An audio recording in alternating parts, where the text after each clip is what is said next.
আমাদের নেতা জনাব তারেক রহমান সাহেব বলেছেন যে এই গভর্নমেন্ট যদি ব্যর্থ হয় তাহলে জাতি ব্যর্থ হবে।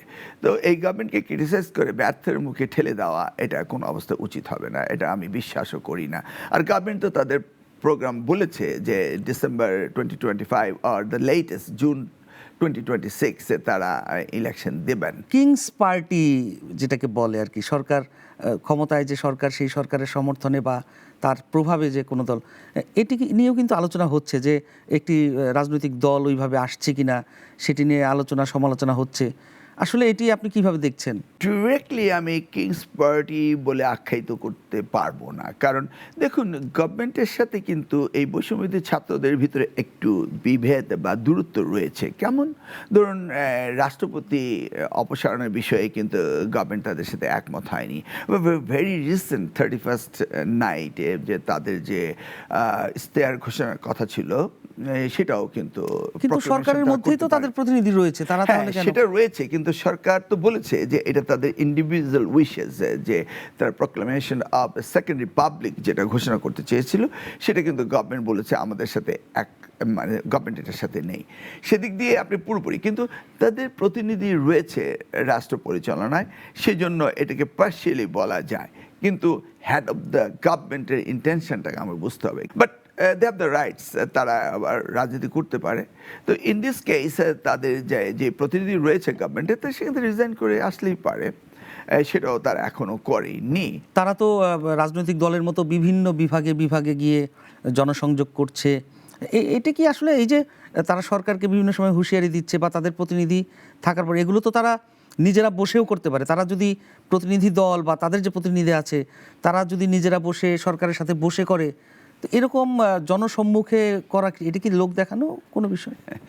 আসলে যখন আপনি পলিটিক্স করবেন তখন আপনাকে অ্যান্টি গভর্নমেন্ট স্টেটমেন্ট তো আপনাকে দিতেই হবে, সেই জন্য তারা গভর্নমেন্টের ফেইলিউরকে তুলে ধরবে, তা নাহলে তো তারা ইস্যু পাচ্ছে না। এটা এক ধরনের পলিসি তাদের। এটা তো একটা পলিটিক্যাল পার্টির মেইন এজেন্ডাই যে গভর্নমেন্টকে ক্রিটিসিজম করতে হবে। বাট এই গভর্নমেন্টকে ধরুন আমাদের নেতা জনাব তারেক রহমান সাহেব বলেছেন যে এই গভর্নমেন্ট যদি ব্যর্থ হয় তাহলে জাতি ব্যর্থ হবে। তো এই গভর্নমেন্টকে ক্রিটিসাইজ করে ব্যর্থের মুখে ঠেলে দেওয়া এটা কোনো অবস্থা উচিত হবে না, এটা আমি বিশ্বাসও করি না। আর গভর্নমেন্ট তো তাদের প্রোগ্রাম বলেছে যে December 2025 are the latest June 2026 তারা ইলেকশন দেবেন।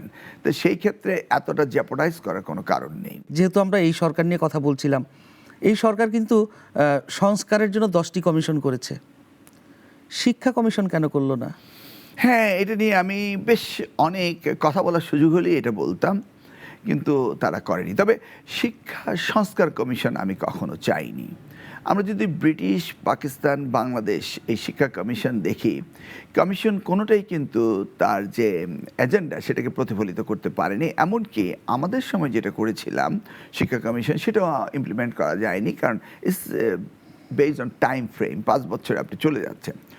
তবে আওয়ামী লীগের যে খলিকুজ্জামান সাহেবের যে শিক্ষা কমিশন 2010 সালে করেছিল, সেটাকে প্রতিফলিত তারা করতে পারত, তাদের এই দীর্ঘ 3 টার্ম তারা দায়িত্বে ছিলেন, কিন্তু সেটাও তারা করেননি।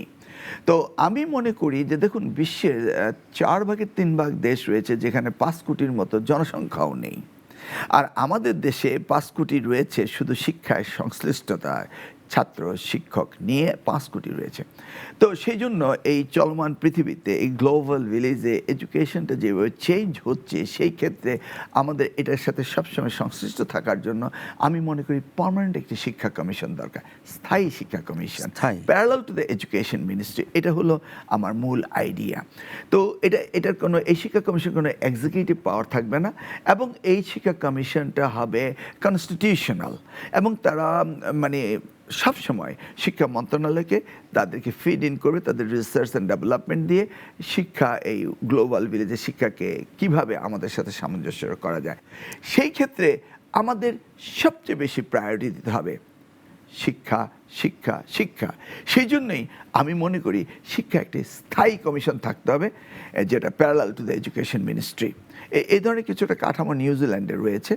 তো আমি মনে করি কোথাও থাকুক আর না থাকুক, we should be the pioneer, আমরাই হব প্রথম যে এই।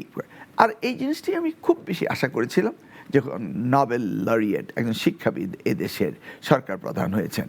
আমি এখনও আশা করছি যে তিনি একটি স্থায়ী শিক্ষা কমিশন করে যাবেন, আর যেন শিক্ষা মন্ত্রণালয় তারা এই পলিটিক্যালাইজড হয়ে না যায়।